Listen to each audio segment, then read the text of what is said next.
can go. Great. Hello, everyone. Good morning, good afternoon, good evening, depending on where you're joining us.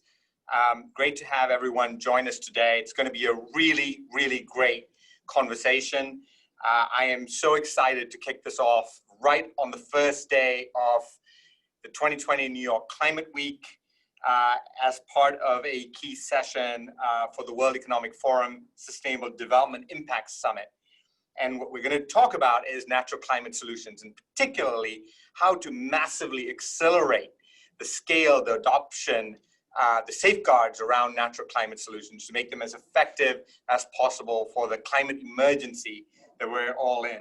I'm going to be joined by two great luminaries in climate change, climate science, climate policy, who will be framing the conversation, and then three fantastic corporate leaders who have each taken their companies on a slightly different path around the same topic of natural climate solutions. And then we're going to wrap it all up with Justin Adams giving us some closing words and maybe some next steps that we can think about. And then Justin is the new director of the Natural Climate Solutions Alliance with WEF. Another job that he has added to his incredible portfolio. This has been a really challenging year. I mean, that might be the understatement of the day for sure. We thought it was going to be a super year. That's the last thing I remember when we were at the World Economic Forum in winter, and that was the word that was being thrown around at Davos, and it really wasn't a super year. It really took a turn that I don't think any one of us could have predicted with this kind of certainty when it came to the global pandemic and what it has done to expose the fragility of our economies and our societies and our supply chains. However, we could have predicted, probably with great accuracy, what climate change has continued to do to our planet and the immediacy of it in our lives. At the beginning of the year, the thing that we were talking about was the Australia wildfires. Remember those? They seem almost like a distant memory. But since then, wildfires have raged across the Amazon, the Arctic, and of course, the American West, a couple of places that are close to my heart. A particular field site that I did my master's in Oregon, as well as quite literally my backyard when I was a grad student in California, have gone up in flames. And it's hard to imagine these places that are dominated by 1,000-year-old trees to have been lost in such a short time. We have 5 different hurricanes that are simultaneously forming in the Atlantic. We're essentially running out of names for hurricanes right now because we use an alphabetic list to get down them, and we're way down on the alphabet right now, and the season's not even close to being over yet. And the Northern Hemisphere has experienced the hottest summer on record. We've disrupted our economies, disrupted our supply chains, and we've brought climate change into quite literally people's doorsteps in somewhat unimaginable, but in many ways, very predictable ways. We're clearly in a climate emergency. We need to significantly reduce our dependence on fossil fuels. We are behind on that ball already. We have to accelerate that. We need to remove some of the carbon that has already been emitted, which is where the second part and what today's conversation is really all about, natural climate solutions. To basically put that in perspective, by investing in protecting and restoring nature, we can deliver about 1/3 of the emissions goals that we need to make in order to meet the ambition of the Paris targets. The great thing about natural climate solutions is that we can immediately start to see the benefits.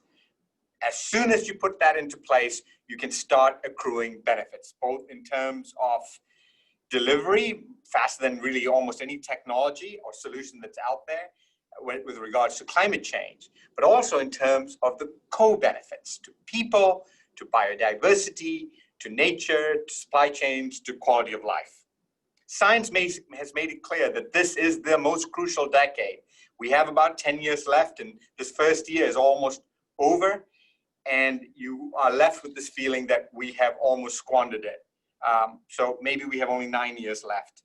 We absolutely need to quickly scale up natural climate solutions in a way that is equitable, that benefits local communities, that delivers co-benefits, and then, of course, is done with such high standards and such rigor that it can actually deliver on the massive climate benefits that it promises to deliver. So let me introduce our two guests who are going to kick us off. And these are, as I said, luminaries in the field. They almost need no introduction. Christiana Figueres is a longtime friend to conservation and to Conservation International. She's an internationally recognized leader on global climate change negotiation. As the executive secretary of the UNFCCC, she led the charge and the process that led to the 2015 Paris Agreement. She is now the founding partner of Global Optimism, an organization dedicated to tackling the climate crisis. I also want to introduce Johan Rockström. Johan is, like Christiana, a friend to Conservation International. He is one of the leading authorities on sustainability and environmental science. He is the director of the Potsdam Institute for Climate Impact Research, one of the most prestigious institutions in climate research.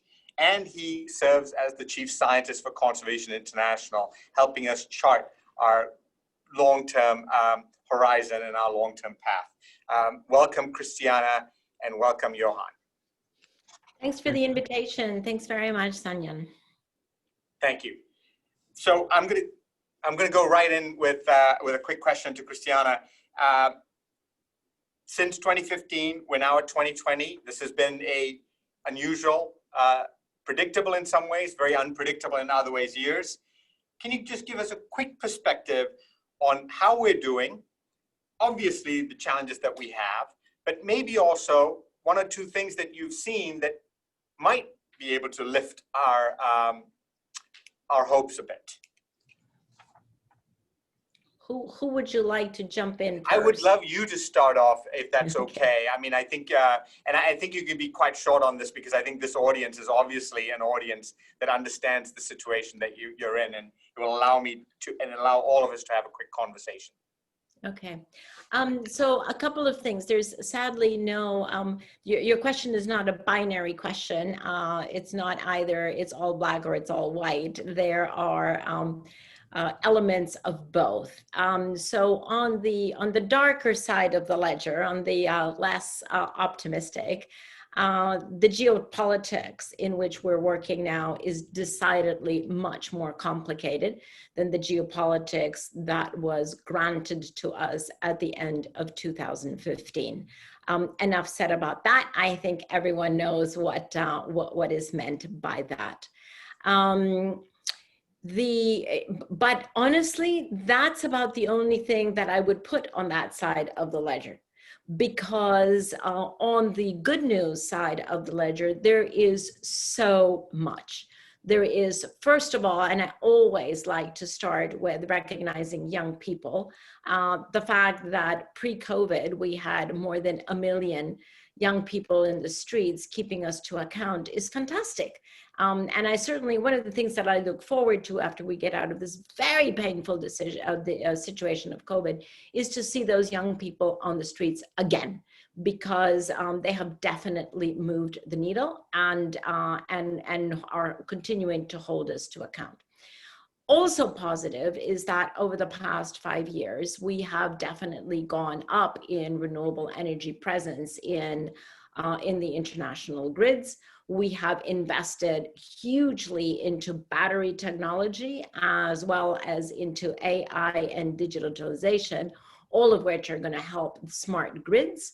And we very recently have started to invest much more into green hydrogen technology, which is absolutely key because we need that intensity of energy that is not attainable through traditional solar and wind. I love the way we already think of solar and wind as being traditional.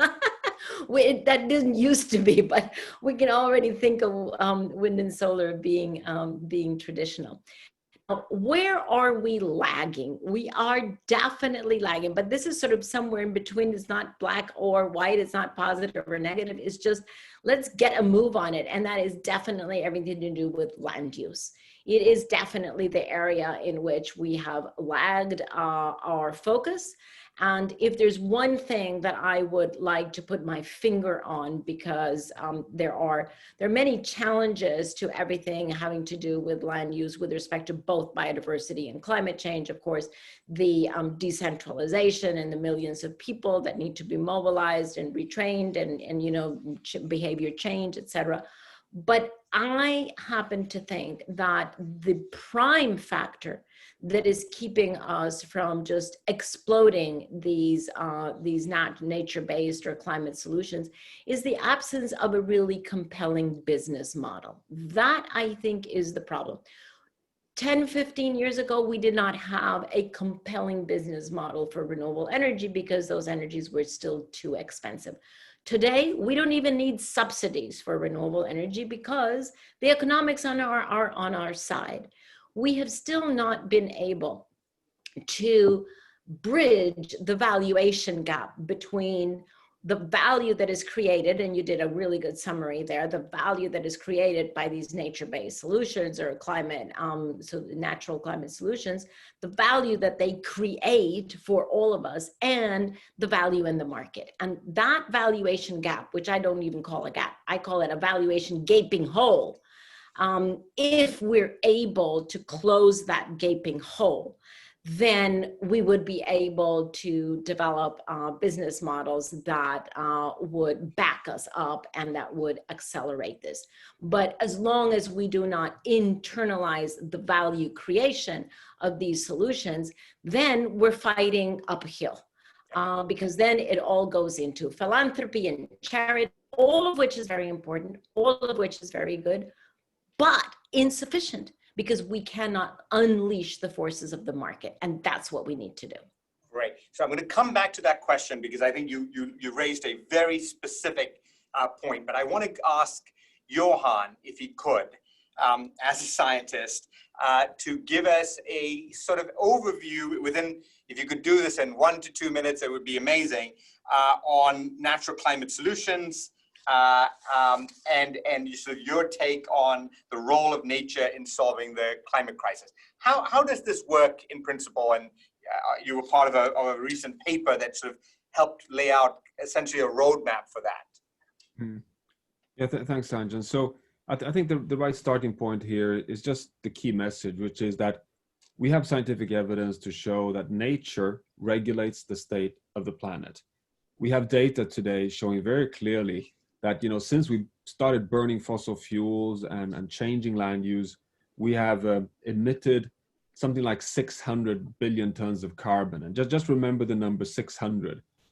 Over 50% of these 600 have been taken up in the oceans and land through, you know, by far the largest free subsidy to the world economy, basically hiding away half of our climate debt.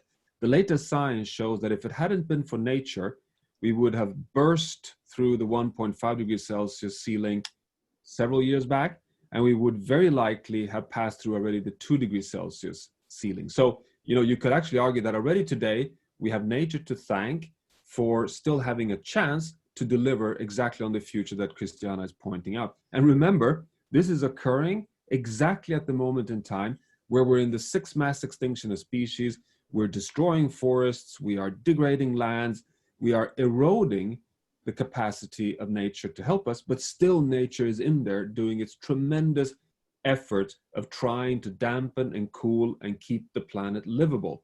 Now, in this latest analysis, together with colleagues at the Conservation International, we identified for the first time the carbon stocks that we under no circumstances can allow to lose. And we call this the irrecoverable carbon. And these irrecoverable carbon sources are, for example, permafrost carbon, it is marshes, it is old forests. And we estimate that in total, we have in the order of 260 billion tons. So 260 units that are stored and secured that we under no circumstances can allow ourselves to lose. Now that is roughly the same amount of carbon as the net amount of carbon in the atmosphere that has caused all the warming so far, creating the impacts that you just lined up in the beginning of the session. So there's a lot at stake here, but the good news is that the analysis also shows that 50% of these irrecoverable carbon sources in nature are only on 3% of the surface area on planet Earth. So we can target conservation effort very, very wisely. We can go in almost like medical doctors and say, here are the precious system that we under no circumstances can allow ourselves to lose to keep the whole planet stable. So the final battleground, whether we succeed or fail with Paris, is no longer on getting rid of fossil fuels. I mean, as Christiana said, we've turned a corner and we're on our way. The final battleground is, can we keep nature intact? Wow. So, I mean, basically, if we lose that 3%, we would double what's in the atmosphere overnight, right? We would double overnight what we've burnt over the last 150 years. Yeah, okay. That's beautifully put. So let me come back to something Christiana said about this yawning gap or gaping hole, as you sort of said, right? You're right in that when we think about fossil fuels, when we think about solar and wind today, we almost think of them as traditional. And we don't really, it doesn't really turn our heads when something new happens in that field because the price has now dropped. It's competitive with fossil fuels. In many cases, it's far better in terms of price. You'd like to see a similar sort of thing happen with nature. But to do that, does that mean that we have to find a way for nature to pay within a business case, or do we have to raise the price of current practices to make it so expensive that the natural climate solution methodology is going to be cheaper? See what I'm getting at? Like, do you make the current stuff, like what Johan was saying, like nature's already done, it's already saved our skins. Should we be paying more for it? Yeah, I mean, either way, right? It's sort of which pocket do you take it out of? But yes, I mean, if the world could agree on an international price on carbon, that is a decent price, that is decidedly more than the average $5 a ton, which we have now, which is pathetic, because every ton of carbon causes much more damage than $5. If we get to that point, then that would definitely unleash the possibility that I spoke of before. Then we would be able to build business models that would incorporate that price of carbon. And that would be obviously an accelerator to be able to save these pieces that are currently our lifesaver, right? What Johan is saying is, look, we're out looking out at the ocean and there are a few little lifesavers there and they've got to stay there. And so that has to be our first priority, but it can also not be the last effort, right? We totally have to save those lifesavers, and we need to go beyond that, because the fact is, as Johan has explained, nature has been incredibly generous and patient with us. But think about it, the way that we pull on a rubber band. We've been pulling on that rubber band and it is about to plop. And if it plops, we cannot paste it back together again. And so we have to be able to relieve the pressure of that rubber band in order to maintain a resilience in the system that is now about to be lost. We have to be able to bring back, and that means very, very intentional regeneration efforts of both land and water, soil and oceans, so that we reincorporate the original resilience that was there, but that we have actually stretched and stretched and stretched to the point where it's really very self-destructive. And the only way to do that is to have a business model that values both the positive aspects of these efforts, as well as putting a punitive cost on those efforts that are actually killing life. I mean, we have to decide, do we want to put our brains and our efforts and our money at generating more life, or are we putting our brains and our time and our efforts and our money at killing life on the planet? There's frankly very little in between, and we have to decide which way do we want to go. but it strikes me, Christiana, that and I would like Johan to comment on this as well, that the punitive costs or the punitive pocket is controlled more by government and government policies, and the other pocket is controlled more by businesses.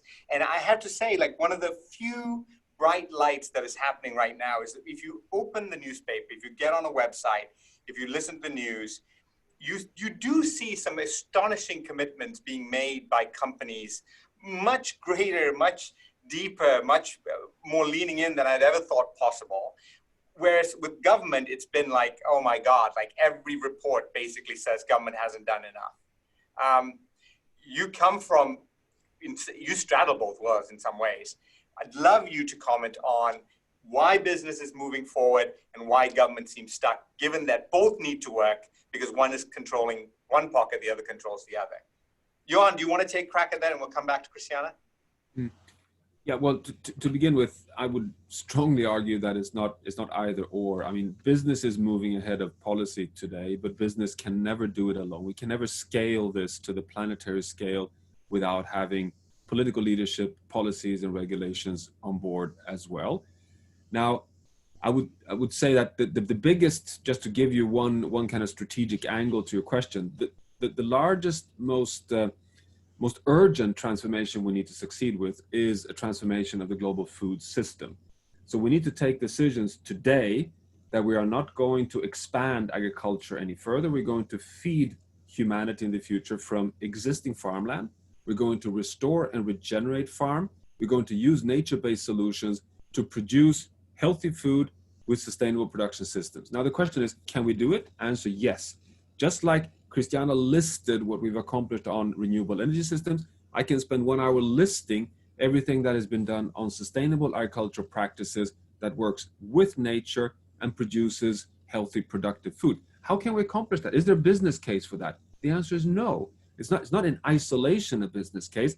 You can compete with sustainable agriculture, but you have to penalize the unsustainable agricultural systems to be able to make the sustainable systems competitive. So it's not about subsidies, it's simply about putting the right price on all the damage caused by conventional agriculture, but then do what Conservation International has been doing, for decades to come up with active sustainable stewardship of nature conservancies, of marine protected areas, not fencing systems, but having humans work with nature for humanity and planet. And I think this is where private, community, policy must work together. Otherwise, we'll fail.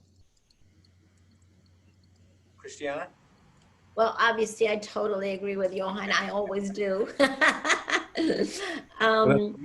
Christiana, as you know. But yeah, just to complement that and to circle back perhaps to your question, Sanjayan, that I think comes out of frustration. And, I think we're all frustrated with that situation.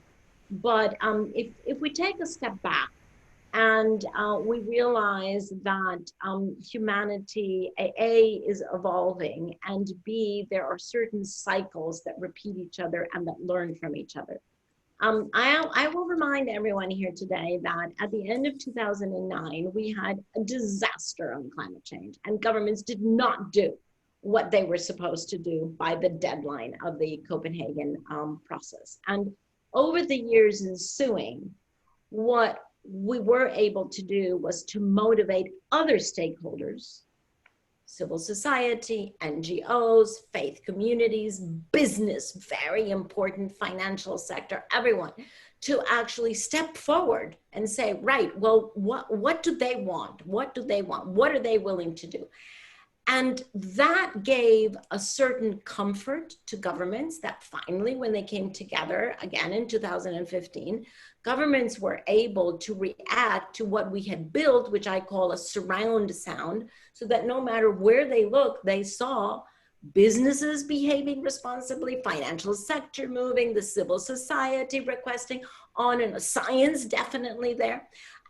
And you know, that's happening again, Sanjayan. And I was, you know, one of the ones who was not very excited when the UK government said they're going to delay the COP26, because I believe in deadlines and I believe that it's healthy to have a deadline. Well, I am very happy to be publicly wrong, because I think it was a very good thing to delay COP26, because what it has done is it has given us a space and time motivated and ignited by COVID, in which we have seen, as you pointed out, all of these companies, right? Amazon, IKEA, Microsoft, Apple, BP, all of them, not all of them, but many of them coming forward to say, right, we understand out of our self-interest, none of them are here altruistically saving the planet. Forget that. They're all very, very out of enlightened self-interest, understand that there is no business on a dead planet. And if that they want business continuity, they need to get their act together and they need to be part of the solution. And so this is creating a wave that is going to give governments by the end of next year the comfort and the certainty that they can step forward again, which they did 5 years ago, and it is time to do it again. But no government can step forward too much ahead of their corporates, because they know that they need their corporates with them. So what we're doing here is we are creating a virtuous cycle again, yes, where corporations take the lead and then governments will, cross all our fingers, be able to take the necessary decisions by the end of next year. Great. Thank you, Christiana. Johan, we have to move to the next part of this conversation. I want to make sure we have time for our fantastic 3 speakers who are lined up. But can you in 30 seconds, I mean, I generally agree with Christiana's sentiments, but in terms of the COVID, and this pause that it has given us in many unfortunate ways, do you see that time being used usefully?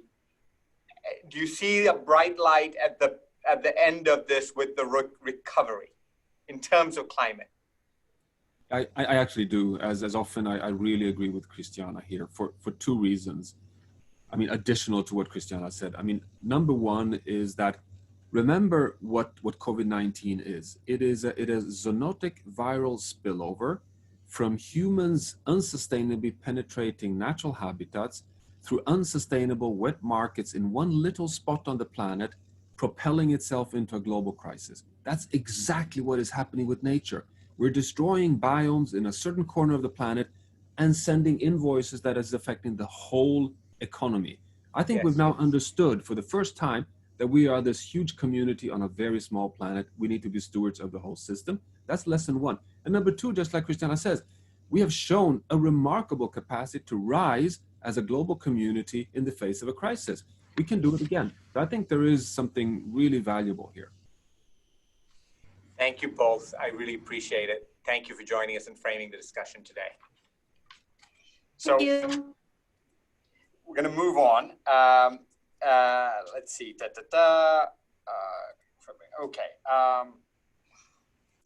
So as I said previously in this conversation with Christiana and Johan, you know, when I open up the newspaper or when I look on a website and I look at the news, this year has been a gut punch after a gut punch after a gut punch. But there have been these bright moments when it comes to climate.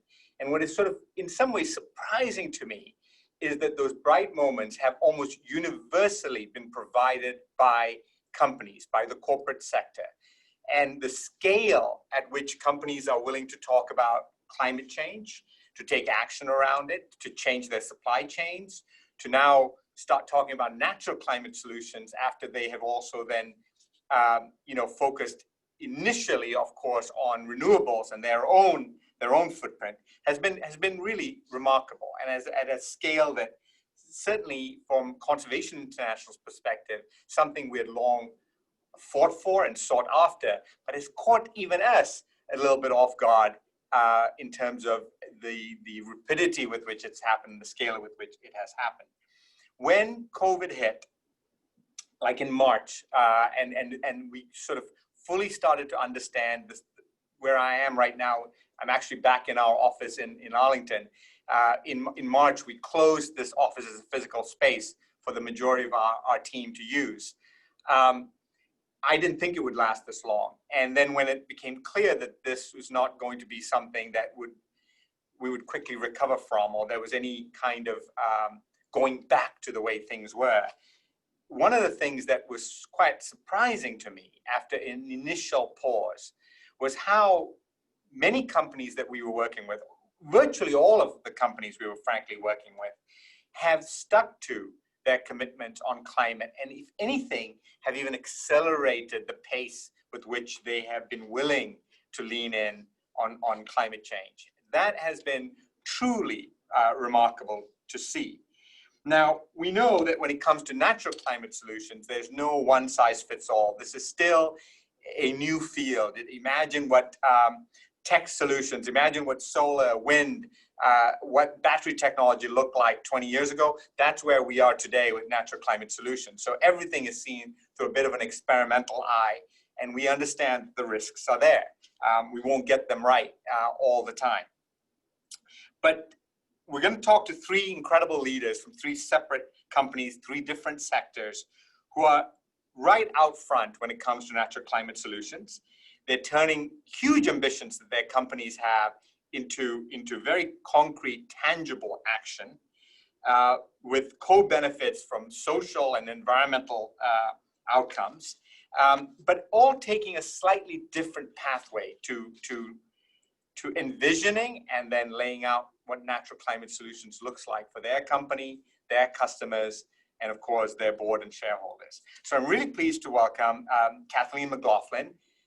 Kathleen is the Executive Vice President and Chief Sustainability Officer for Walmart Inc. and is the President of Walmart Foundation.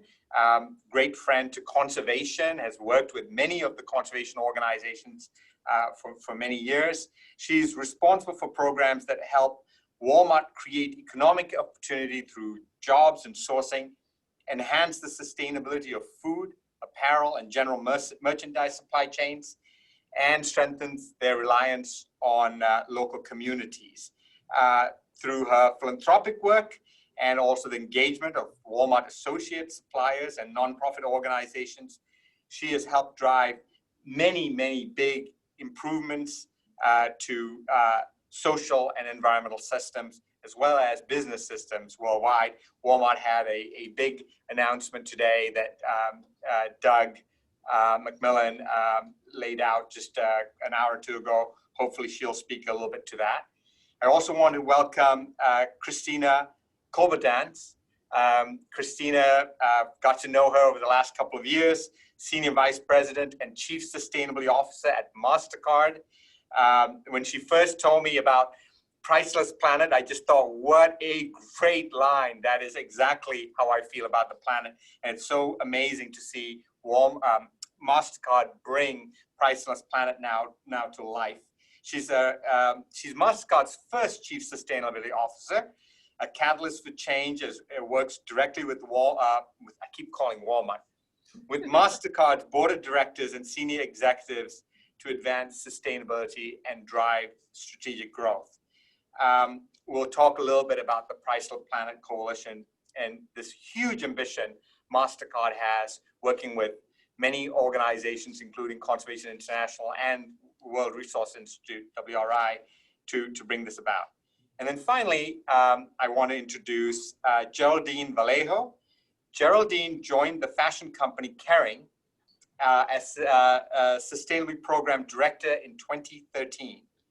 She supports the luxury houses at Kering, so this includes Gucci, Bottega, Alexander McQueen, Stella McCartney, and others, in order to better integrate environmental and social aspects into all their processes and their products and enable them to meet ambitious sustainability targets set overall for the group. CI, of course, works with Kering and in particular with Gucci on some natural climate solution projects around the world. Geraldine is also responsible for sustainable innovation and build strategic partnerships in the area. I'm sorry for stumbling through this. I am slightly dyslexic, so when I have to read something, it never works so well. And I now have to wear glasses, so I've got a double challenge right now. So hopefully you heard the comments that Christiana Figueres and Johan Rockström made in laying out the challenge and the opportunity that natural climate solution provides.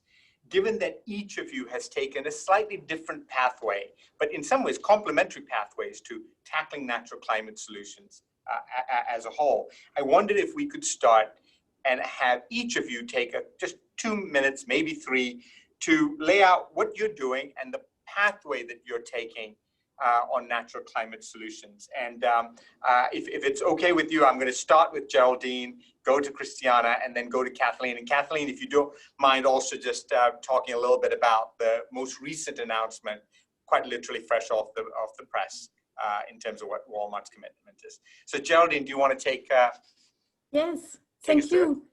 Hello to everybody. Hello from Paris. So it really, what Kristina said really resonates with Kering, because for us, protection of nature is a business imperative. In luxury, we use mostly natural materials such as cashmere, wool, silk, and of the highest quality. And what ensures the health of our materials is, the quality of our materials is the health of the natural resources that produce them. So you see that the careful stewardship of natural ecosystem is really fundamental to our continued business. And so it's protecting nature, it's a business imperative as well as an ethical responsibility. We are lucky enough to have our chairman and CEO, François-Henri Pinault, to have this vision, to push this vision to the group. And he sees a leadership opportunity in that, and that it makes good business sense. So when it comes to natural climate solutions, we see there a relationship between climate and biodiversity, and that's how we have designed our strategy. So first, we have had a science-based target for greenhouse gas emissions in 2016. And we've been, of course, actively working on decreasing our controlled emission. So on that, we've already reached our target of decreasing by half our controlled emission, but they only represent 10% of our overall carbon footprint.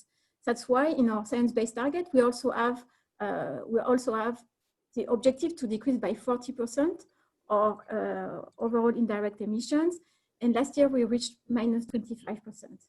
But we believe that decreasing our impact is not enough, definitely.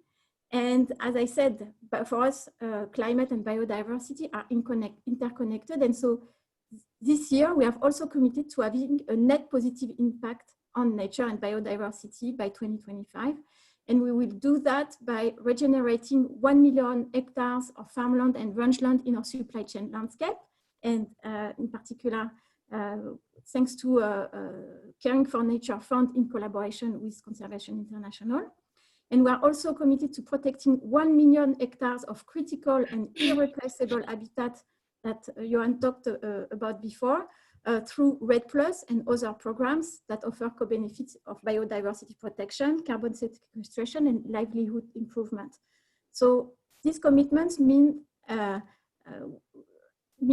being net positive, but that's for us protecting and regenerating about 6 times the total land footprint of our brand supply chain. Thank you so much, Geraldine. That was fantastic. Christiana? Yes. Sorry, Kristina, sorry. That's okay. Thanks so much, Sanjayan. This one is such a pleasure to be part of this discussion. I am incredibly passionate about the power of the private sector, and I love the different approaches that we all have. Because as you mentioned, there's not one size fits all. But Sanjayan, can you believe it was a year ago where I did say I had this little idea of Priceless Planet, and so I'll give you a little bit of a story of what that is and what we announced and what we feel we can do at MasterCard. It's interesting. We firmly believe that nature matters, science matters, and business has a role to play. When I first came to MasterCard a little over 3 years ago, people wondered what role MasterCard had to play with climate, because we're not a manufacturing company, we're not an extractives company, our own footprint isn't that large. And so I love that question today, because I'm really excited to, share what role MasterCard has to play. Before we could do any of that, like you've heard, and Geraldine talked about, we had to make sure that we were managing our own footprint. And we did those things of our science-based targets, and at first at 2 degrees, and then up those to 1.5, signed on to RE100. But we could do everything as it relates to our own footprint, and we are not going to make that big of a difference. And so where we can is when we think about MasterCard's network effect. If you think about MasterCard, we issue cards through the issuers, the banks. Consumers use cards through retailers, merchants. Our reach is 3 billion, nearly 3 billion cardholders. So if we actually can educate, incentivize, and enable 3 billion cardholders to take action through nature-based solutions to address climate change, then we have a role to play. And that is exciting. It's bigger than MasterCard, it's bigger than any one of us. And that's why we thought, if we can pull together the power of this network, but it's not, and I think Christiana mentioned the fact of, there's not enough philanthropic dollars out there. What Priceless Planet is it's not just philanthropy. Well, investment is needed. Where we think we can have the greater benefit is when it's part of the business model, part of our core business model. So if you think about consumers as they use their card, and through different partner engagements, and it's through our business model with them, that's when we can really make a difference. So yes, our initial announcement is 100 million trees, along with our partners, in 5 years. And, we hope that we can do that and do more, and look forward to explaining a little bit more about it throughout this session. And Kristina, just very quickly, the model does rely on these partners, right? So bringing them along, whether it's an airline or a hotel or someone who Let me explain a little bit. So so it's not these partners just donating funds.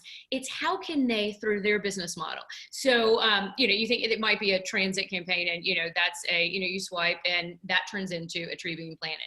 There may be certain co-branded cards. And if you use with that merchant, that, dollars turn into trees planted. There may be a roundup situations and, things like that. So it's really engaging those business models with those different partners, and it's going to look different. It involves every industry, but it's how we can come together with our business model to do that. Great, thank you. Kathleen? Yeah, well, maybe I'll just start with Walmart as a retailer, and what's the link between Walmart and nature, and what did we announce this morning? So, we're a retailer that serves hundreds of millions of customers in 27 countries around the world, over 10,000 communities in terms of our stores. And we sell many, many products, especially food. That's most of our business globally, is food products, but also apparel. And we just heard about, the links between apparel and nature. So almost everything we do in terms of the products we sell links back in some way to nature. And as Johan laid out, if you look at natural systems and what's been happening in the last 40 years, we can't sustain the loss of nature that we're suffering. And just from a pure business perspective, in terms of food systems, surety of supply is at risk for many commodities. And in a much bigger way, for the people who are our customers and communities around the world, and for our associates, we need nature just to survive as people. Christiana was saying a minute ago that business is stepping forward and making commitments around nature. It's not really altruistic, it's more business driven. Well, it's actually both. Yes, there is a business case, and we can talk a bit more about that later, but people who work in businesses are people too. We have families, we live in communities, we breathe the air, we drink the water, we eat the food. So for all of us, nature is critical. So at Walmart, we've been working on sustainability, and trying to transform supply chains in retail, not just for our own business, but across the sector for over 15 years now. And we've been focused on climate, nature, waste, human rights and supply chains, economic opportunity for people who work in supply chains, safer, healthier products, all of these things. But what we realized in the last year is just with the magnitude of the challenge, both for climate and for natural ecosystems, we needed to step up and expand our ambition. So we were one of the first retailers, I think the first retailer maybe, to set science-based targets a few years ago for scope 1 and 2 and scope 3. You know, we've been at it for a few years, making great progress. We're pretty much on track with where we had hoped to be for emissions reduction in our own operations. And then in our supply chain, we had launched an initiative called Project Gigaton, which is about working with suppliers across all categories in all markets to accelerate emissions reductions across categories in energy, product design, waste, packaging, and then agriculture and forests. We've been making great progress on that initiative, but what we announced today is a step up for climate that has a big nature component. So we announced today that we're going to aim for 0 emissions in our scope 1 and 2 by 2040. And of course, for our scale and scope, that's pretty significant. You know, as I mentioned, 10,000 locations, all with refrigeration and electricity and so on to bring food to people. We have quite an extensive supply chain network and long haul fleet in North America and so on. So our goal is to get to 0 emissions without offsets in our own scope 1 and 2 by 2040 in ways that we hope will transform the way the industry functions overall in retail and in logistics. And then the second part of our commitment that we announced, and we worked with you, Sanjayan, and your team to map our supply chain back to nature globally. So the second part of our commitment pertains to ecosystems that are critical landscapes to support life on the planet and critical landscapes to produce the products that all of us enjoy every day, whether that's produce or seafood or you name it.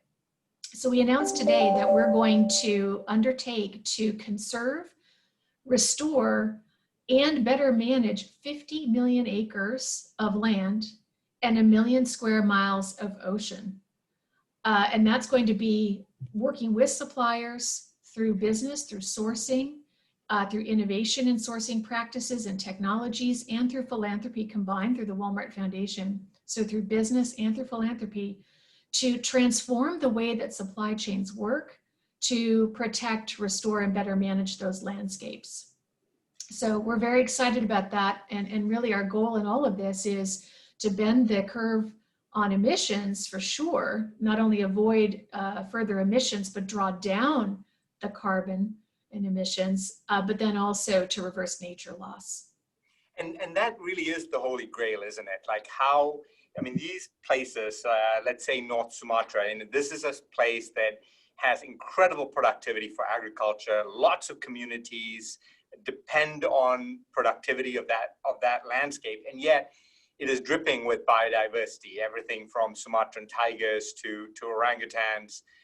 So it is really ultimately tackling this hardest of problems, right? How do we make a place at that scale, at the scale of a province or a state, sustainable in the sense that people can have an opportunity to earn a living, it can continue to contribute to the economy, it can make sure your supply chain is strong, but without destroying the underpinnings of nature that we all now know we need to survive.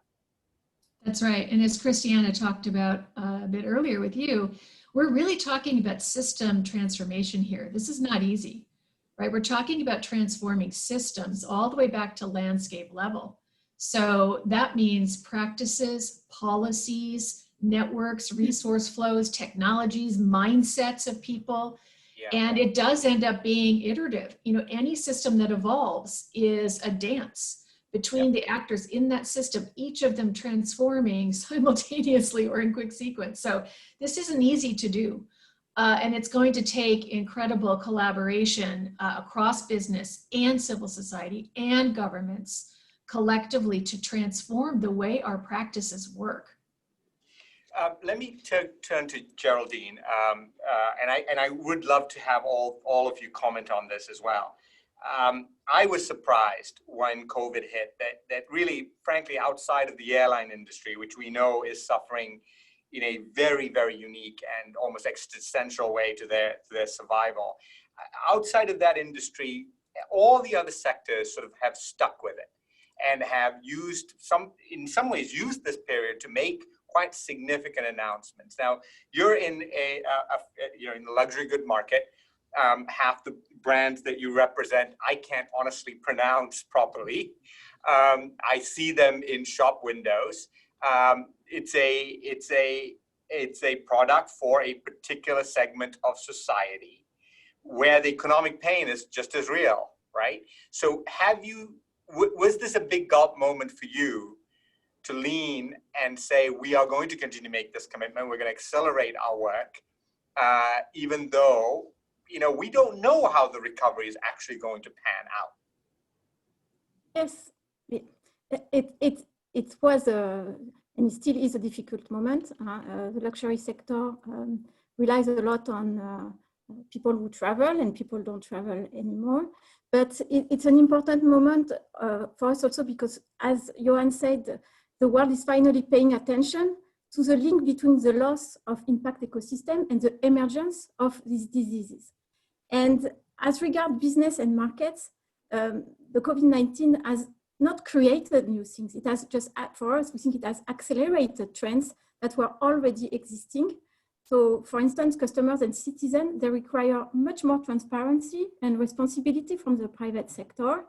And they are clear on the fact that we should not wait for international regulation to take action. They're expecting us to take action now. So really, we are still committed to all the sustainability targets we had already in our strategy and the climate targets that I just mentioned. And in many ways, the COVID has not stopped us. And we've just released this year, which was supposed to be the year of biodiversity, and for us it still is. We've released our biodiversity strategy and targets, and we have announced the launch of the Kering for Nature Fund, 1 million hectares for the planet, which will support regenerative agriculture projects throughout the world, in particular in the regions that are of most important for us because they are our supply chain for leather, cotton, wool, and cashmere. And we rely actually on Conservation International expertise to tell us where are the hotspots, where we should prioritize action. And so we believe that it has the potential to transform the face of agriculture by sequestrating more carbon in the soil. And it really represents a promising nature-based solution in fashion supply chains. And one of the things I love also about what Kering has done is they're really also a leader in this fashion pact, which is really bringing the industry together. And to me, that is putting this issue in a pre-competitive sort of way. It's not that we are going to succeed if at the expense of everyone. We really do want everyone to succeed because we have to. Yes, exactly. That's also the very vision of our chairman and CEO, is that we need to work together on that. And so he was asked by President Macron to start a coalition of companies in the fashion and textile sector to gather around 3 key environmental goals that are stopping global warming, restoring biodiversity, and protecting the ocean. And this is what the Fashion Pact is about. And we believe it can make a difference because first, it's a CEO-led partnership. So decisions are taken quite quickly. And together, the signatories of the Fashion Pact represent about 35% of the industry volume, of the whole volume of the fashion sector. Yeah. So we can really change the status quo and implement new standards that are more protective of nature. So yeah, really, this commitment will help us go transform the industry. Fantastic. Christina, when you first I think we were at an event in New York and you sort of said, I've got to tell you this, I've got this great idea and we've been working on it, and you sort of went, priceless plan, and I thought, my God, that's so brilliant. And then you have this ability to bring a lot of enthusiasm to anything you work in. Was it a big gulp moment for you when the reality of COVID and the state of the planet really sank in? And did you think, look, there's no, because we were at, your team was all at World Economic Forum. I was there. I actually flew back with some of your colleagues on the plane. This was not a time of social distancing. I sat next to them and we talked a little bit about this. But my question is, was it a big gulp moment? Did you worry that you had to be, you wouldn't continue? No, not at all. Would we continue was not a question. Was it a new playing field? Yes. So you're right. Davos, the beginning of the year, climate everything. Larry Fink's letter, climate, changing the shape of finance. We thought climate was all that was going to be, talked about this year. And my goodness, yes, we're in a global pandemic, COVID, but also economic crisis, also racial injustice. I mean, that is a lot. And so, we launched Priceless Planet right before Davos. And the question that we had to ask was, oh, wait, does this force us to pause in the sense of we don't want to be tone deaf going out because people are dying and there are livelihoods and there are all that. So that was a question, but there was never a question of, do we back up? Can we do this? And so it's interesting. I think, when we look at these three crises, I would think, I kind of think of it in this like triangle. There's this coming out of it, how we all come out. There's this tension between people or humanity and planet or the environment. And, there's that. There's this distinction between one and many or inclusion. And then that balance between short and long term that, how we manage our business. All those things make sustainability or ESG, it has to be core to our business model in order for us to come out of this. And so with that in mind, there was no backing up or standing still. But the idea was, we have to double down. This is more important than ever. And that link between humanity and the planet, if you think about MasterCard, we've been focused on financial inclusion, getting 500 million people into the formal economy. We did that this year. We increased it another 500 million, so 1 billion. But that population that we're moving from poverty to prosperity is the same vulnerable population that is affected most by climate change. So this isn't we're doing something on the side. It's so linked to, our overall mission as a business. And so what that pause enabled us to do was get our strategy really figured out. We know business and our partners know their business, but we are not the experts in planting trees, reforestation. And that's why we knew that there is a wrong way to do this. And during this pause, we worked very closely with Conservation International, WRI, to help us create all the structures in place to make sure that we do this right.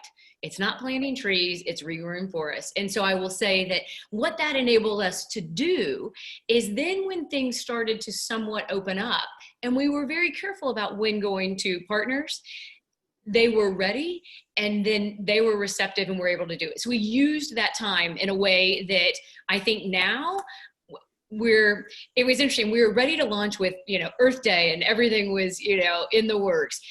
But now we're getting ready to be able to see those things come to fruition. I love that you got the lingo down. It's not planting trees, it's regrowing forests. Absolutely spot on. So Kathleen, when I first heard about Project Gigaton and I had just joined Conservation International and I was kind enough to be invited to come to Walmart and hear a presentation, it was a big gulp. I had to sort of look up exactly what Gigaton actually meant. I just knew it was a very, very, very big number. You've now set a massive goal, right? 50 million acres on land, but particularly chosen, kind of like targeting that 3% that Johan talked about, but also has incredible value for commodity. And I think you said 1 million square miles. Interestingly, my notes said 1 million square kilometers. So if you've already upped the goal, I'll go with your number. So sticking with your number, million, like that's a big gulp moment, right? I mean, how do you feel today? Well, it's like anything. We are not exactly sure how we're going to get there. When we first set our goal to be 100% renewable energy powered, we weren't sure how we were going to get there. We're working towards zero waste, not sure exactly how to get there, but we're making progress on all of these. And in our experience, it's just a matter of breaking it down into the specific kinds of actions that we can take across practices and policies and technology, working with suppliers, working with governments, working with NGOs in different categories, in different markets, back to source. And each one of those might be a small step or a small component, but you add them all up and you start to make progress. What do you think is going to be the hardest thing about implementing your ambition on land and oceans? On nature? Yeah. I do think Christiana has a point about the business case or the economics. That's evolving. We can see clearly there is a case around long-term surety of supply for any of these commodities. So we know the business case is absolutely there if you look out long enough. The question is, in the near term, the trade-offs and the challenges around working through supply chains that are often 5, 6, 7 layers deep, back to the farm, back to the fishery, back to the forests. And many of the most critical landscapes are in jurisdictions that are very challenged politically. There are many, many actors in terms of local organizations, communities, suppliers, government agencies, and so on. So getting all of those people to work in concert at the landscape level in a way that will make progress on conservation simultaneously with restoration and with managing the productive lands better, doing that all together and then holding that and holding those improvements over time, that's a big challenge. Yeah, I'd be open to hearing from any one of you. One of the things that we hear to some extent, and I understand it, is this notion that if a company goes into natural climate solutions, well, they must be greenwashing something, right? Because, it feels like there is people give the benefit of the doubt when it comes to technological solutions. So I'm going to build a wind farm or I'm going to put solar on my roof, or I'm going to get better at energy efficiency in my supply chain. But when it comes to investing in nature, it feels squishy. It doesn't, it gives sometimes the impression that it's not real. But all of you have embraced it, and all of you have decided in one way, shape, or form it's real, and not just it's real. You're going into it, very big way. Is there room to pause there? Yeah. And I'll start with Kathleen, come to Christina, and then Geraldine, if you want to. I'll give a couple practical examples that start to go in this direction, right? So one, for example, would be agriculture. So shifting from conventional practices to sustainable or even regenerative practices. So if you imagine at landscape level, let's take row crops. There already have been initiatives underway in many places. I'll take the Midwest as an example, Midwest Row Crop Collaborative, where many suppliers are working together with us and with local land grant universities, with field to market, with other local institutions to try to accelerate the adoption of sustainable agriculture practices. So it's things like optimizing fertilizer, cover crops, no-till approaches, edge of field practices, all of these kinds of things, which already have led to reductions in emissions, but also reductions in nutrient runoff into fresh waterways, and improved pollinator health, improved soil health, and so on. Now, that's not as far as we'd like to take it, but it's a step in the direction of better managing existing lands to improve yields and preserve nature. You can take that same idea and take it to, let's say, a forest. If you look at the Cumberland Forest and some work that another organization, Sanjayan, the Nature Conservancy, has been doing there, that's an interesting approach where better management of the forest at scale in that Cumberland territory has led to carbon sequestration in the forest and better management of productive parts of the forest for paper production, and it's all kind of FSC certified and so on, and better livelihoods for the local people in terms of ecotourism and so on. So you get economic benefits and social benefits and better for nature, all in that place by simultaneous action that brings together government, conservation, business, the local communities, and so on. So these are a couple small examples, but they give you a sense of where this needs to go. You can pick any commodity, and it's that combination of being able to conserve virgin territory, restore degraded lands, and better manage the productive lands for the benefit of people and the environment. That's where we need to head. Christina, did you want to add something to that? Yeah, so I think when you mentioned, the skepticism or the idea of greenwashing, I think people typically think of nature as the victim, not the solution.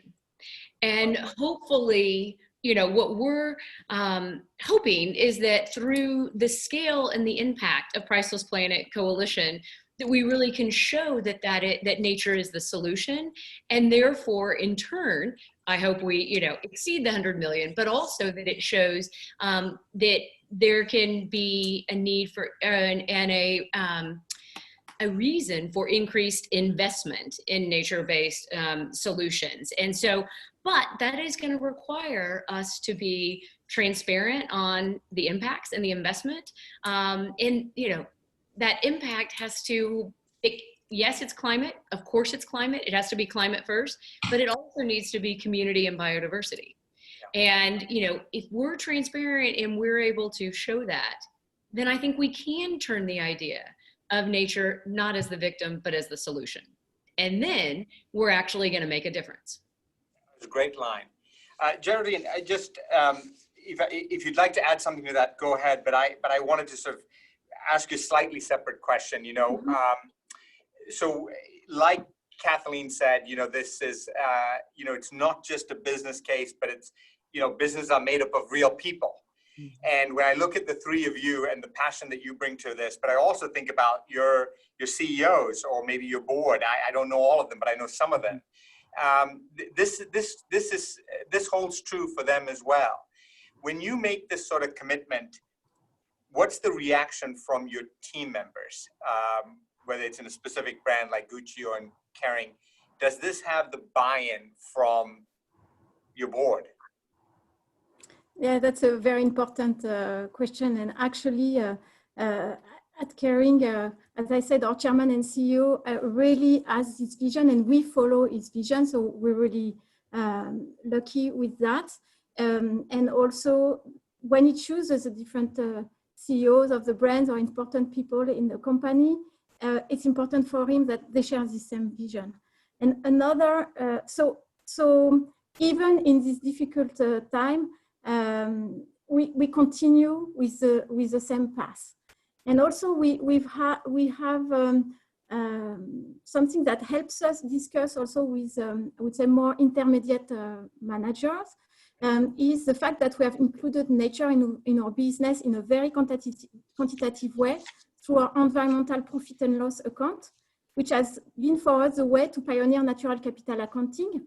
So as Christiana Figueres was mentioning before, it's important to put a price on nature so that it is inside the business, and that's what we've done with our environmental profit and loss accounts, or EPNL. It helps us analyze the true impact of our business and find effective solutions to mitigate our footprint and to prioritize action. So because we calculate our environmental footprint and then we give it a monetary value, we speak the language of business, and we are able to take a quick decision. So that really helps also. So I've got some questions that have come in, and the team has written them down on cards for me. And if I could just throw them out, and we do these, let's try and do these really short, and that way I can get through a few of them. But the first one is actually quite good. Well, they're all good, I'm sure, but this one really just sort of spoke to me. So given that, all of your leaders, in terms of, all of you are leaders, and in terms of your team members and your CEO or board, you clearly can go back to them, and they have made statements on this. And Doug McMillan, for example, talks about this in deeply personal terms, in terms of his own family and his commitment to them and thus to the planet. The audience today are business leaders, CEOs, others who are working in sustainability, if there's one piece of advice you could give them on natural climate solution, given that all of you have jumped in feet first and both feet in, what would that be? Kristina, do you want to go first, and then I'll go to Kathleen?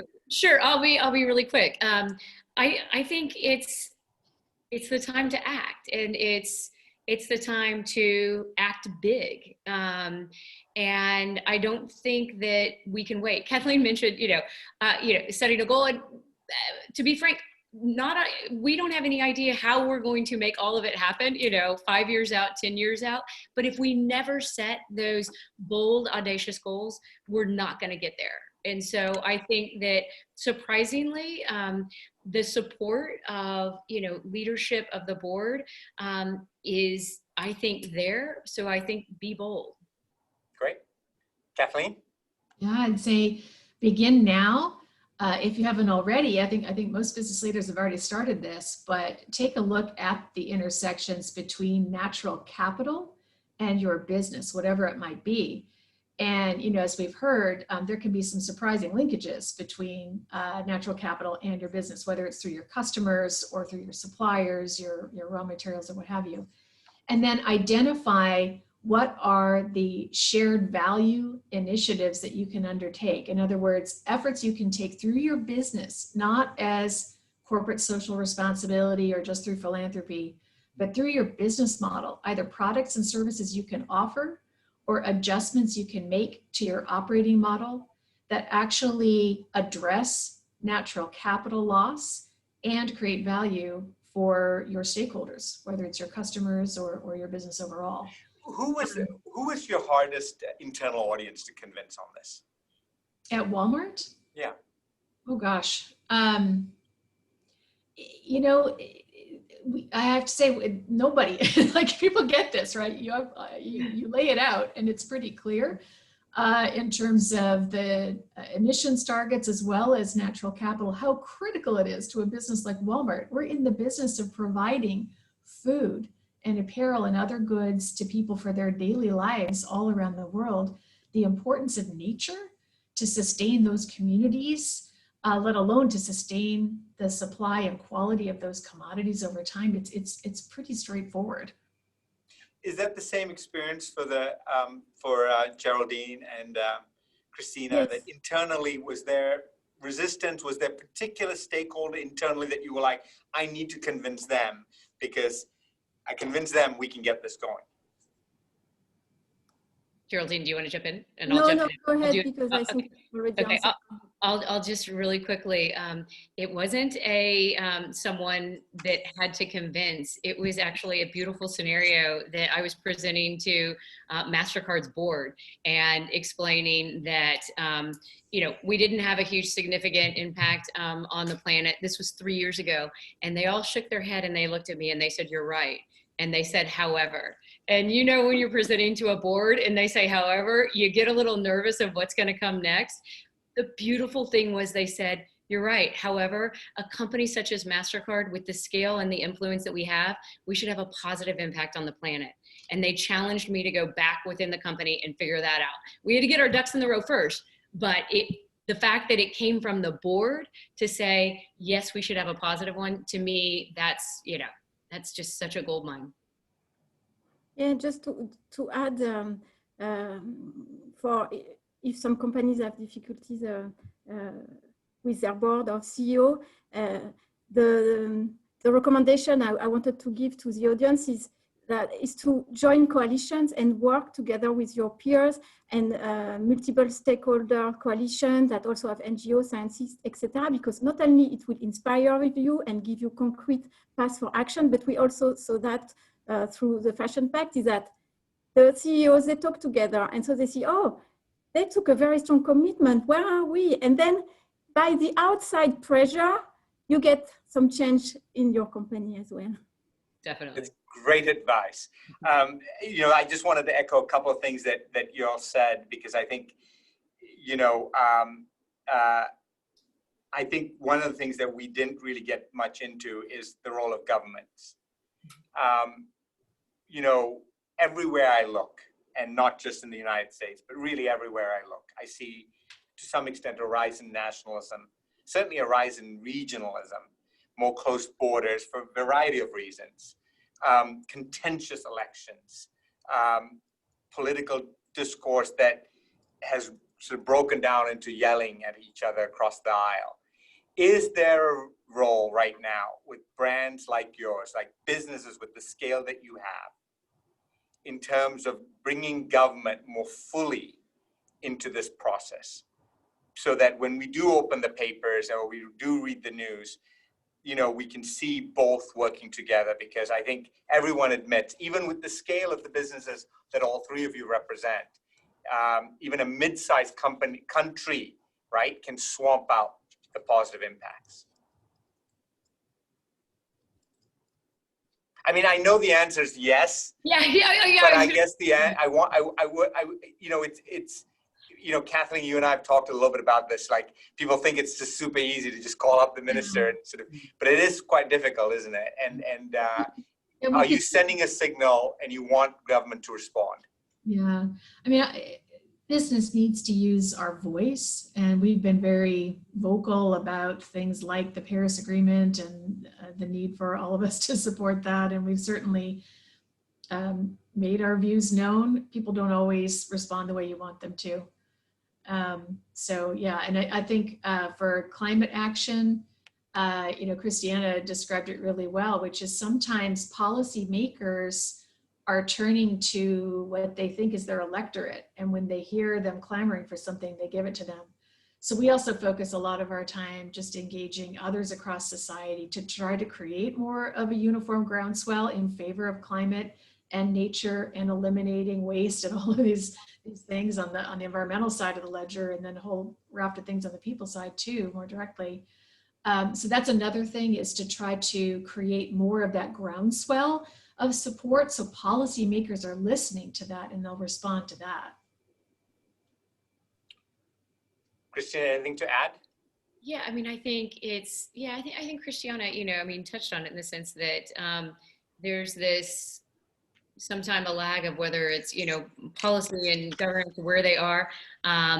But it does take all sectors. It does take, you know, all of us in order to make a difference here. And so, you know, that's where I feel the role that we can play, we need to be doing that now, you know, and not waiting. And hopefully, depending upon, you know, where certain governments are and, you know, certain, you know, countries that, you know, we can get there together. But it's, you know, it's going to take all of us. And you have, I mean, one of the things is activating those customers, right? When they see Priceless Planet, it's a reminder that they're playing a role in the choices that they're making, whether it's at the polling station or with the purchases that they're making. That's where we think we actually have, and to me, that's where it gets exciting going forward, is that we'll be incorporating more into, you know, Priceless Planet Coalition, is this educating consumers so that they actually start to understand the carbon impact of their individual purchases. And so if we can start to shape and shift consumer consumption, you know, then there is this, I mean, you know, enormous consumer power that we think can be brought to this as well. And you're right, they vote with their dollars. And no matter what country they're in, that then does start to have an effect.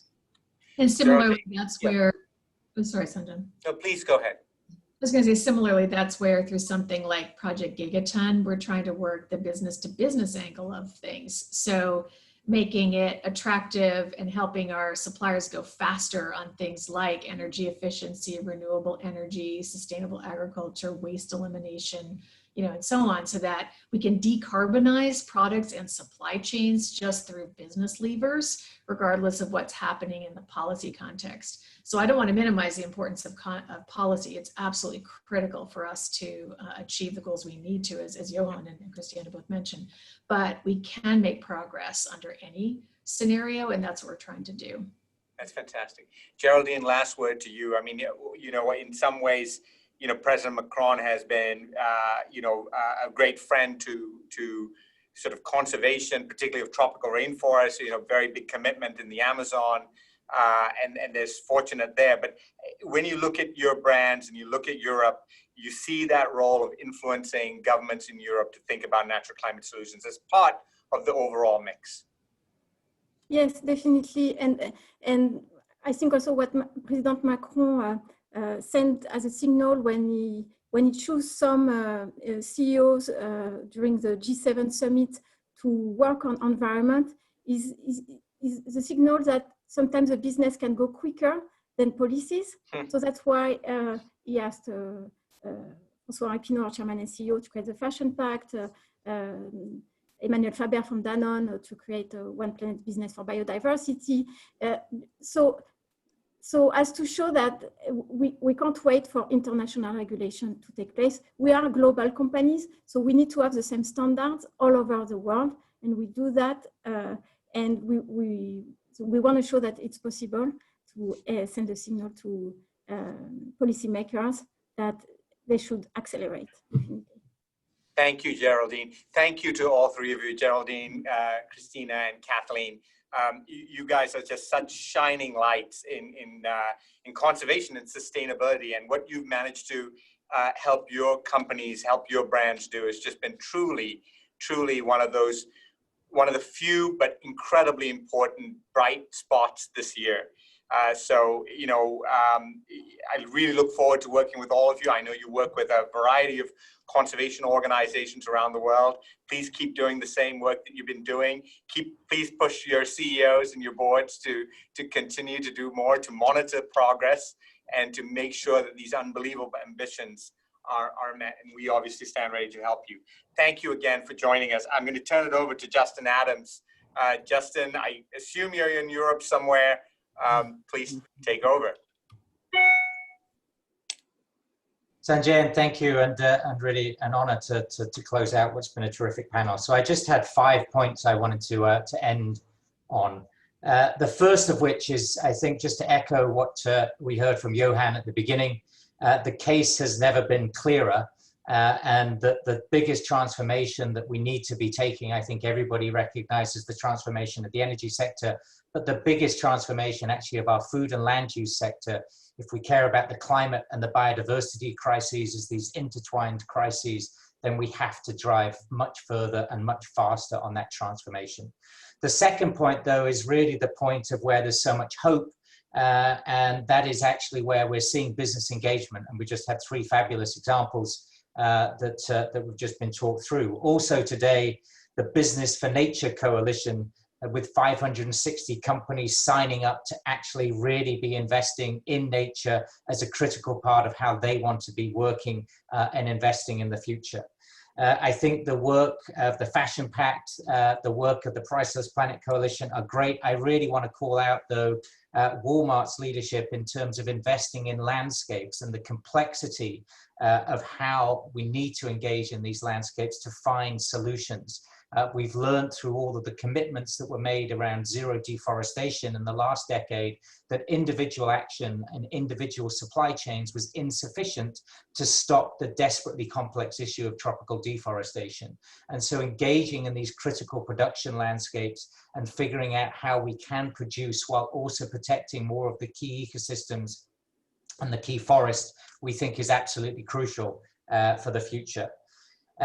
The third point, though, is just where there are some fears, and that's if we know we cannot go alone, and we know there are lots of people that we need to be bringing with us. We know, and it's been mentioned, but the role of government is absolutely crucial here. So while it's great that we're seeing business leadership, without governments, we will fail. I thought it was really interesting. The Paulson Institute came out with a report on Friday highlighting the financing gap that we have for nature. And the gap was $824 billion per year of money. Much of that gap can only be closed by removing subsidies that are currently driving the loss of nature, whether that's in farming systems, fishery systems, forest systems. And so unless we reverse that, unless we find nature positive mechanisms that governments can work with, we will also fail. So how we work and bring alignment between governments and businesses really in lots of ways for me is the holy grail to go forward. The role of the finance sector, we do not hear nearly enough voices from the finance sector and how they need to be engaged to come up with some of the mechanisms to drive the change. And then the third group that I just call out is farmers, foresters, communities, the people who actually live and work in the landscapes we're talking about. So when we talk about natural climate solutions, it's the people who live and work there who are actually going to drive the change rather than the metropolitan elites who are looking at some of the solutions. And so how do we engage them? And one of the best mechanisms, which is really where I want to go with my fourth point, is how do we unleash carbon finance? It's the bit that Christiana was getting to right at the beginning. It underpins so much of what we've heard from the three businesses who've just spoken, but we have to unleash the power of carbon finance as a mechanism that can create incentives for the people who work or own land or oceans in terms of how we want them to do that differently.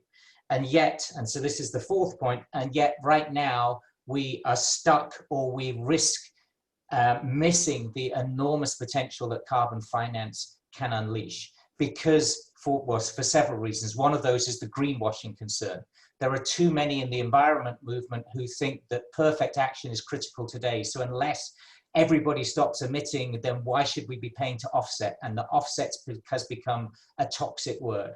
That is a real concern. And we have to find, therefore, a way that the solutions that we do use where we're investing in nature are of the highest quality and the highest integrity, and that any offsets are an integral part to a pathway to zero emissions, where offsets is an integral piece of that rather than a substitute for inaction in the rapid decarbonization of other parts of the energy and industrial system. That argument is going to be central for us to win, and we have to start moving today. There are signs of hope, and again, we heard from Kathleen some great examples in the US. How do we mobilize carbon farming and create those incentives for farmers? How do we mobilize more investment for carbon forestry, more sustainable forest management, which is already working in the United States and in other countries around the world? But the biggest issue, I forget the name of your great report, but the unlosable carbon that we have to get at, the irrecoverable carbon that we have to get at, is in the tropics. It's sitting in tropical peatlands. It's sitting in tropical forests. It's where we have the richest biodiversity and the richest carbon stocks on the planet. And we have spent more than 20 years arguing about the rules for how we can mobilize carbon finance to create those incentives. And unless we can actually move forward to do that, I believe we are going to fail, and we're going to miss the biggest opportunity to use the private sector engagement, the billions of dollars that are starting to be lined up, and we will see more money going to great projects in the OECD countries and not enough money going to those in the tropical countries that is so desperately needed.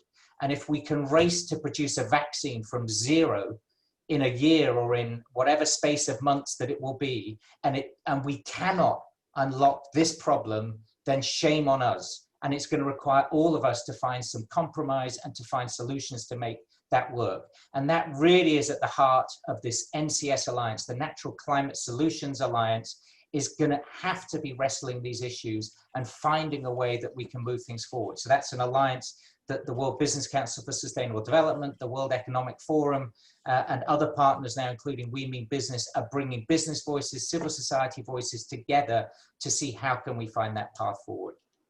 And that takes me to the fifth point. It's something that many people have said, but we face so many complex issues today, and we're living in such a polarized world, as you said, that the power of partnership is going to be critical. And for partnership to work, it means that we also need to learn how to compromise. It means we have to deepen our collaboration, and we're going to need to wrestle with some of the trade-offs of actually moving today towards a much better future rather than waiting for some perfect answers in another decade or in another 2 decades, because we simply don't have that time to wait. So I am so pleased to have been part of this discussion. It's been great to hear the leadership from CI, from the businesses that we've heard, and we're really excited to see where we can go with this, but I cannot overemphasize the importance of bringing these actors together and really finding a pathway forward in the next few months. So by the time we get to Glasgow, we really are clear on what next steps are going to be. Fantastic. Thank you, Justin. That was absolutely terrific. Really spot on. Thank you again, everyone, for joining us. Hope you enjoyed it. Hope you learned something. I know I certainly did. And be well, stay well, and keep working on natural climate solutions.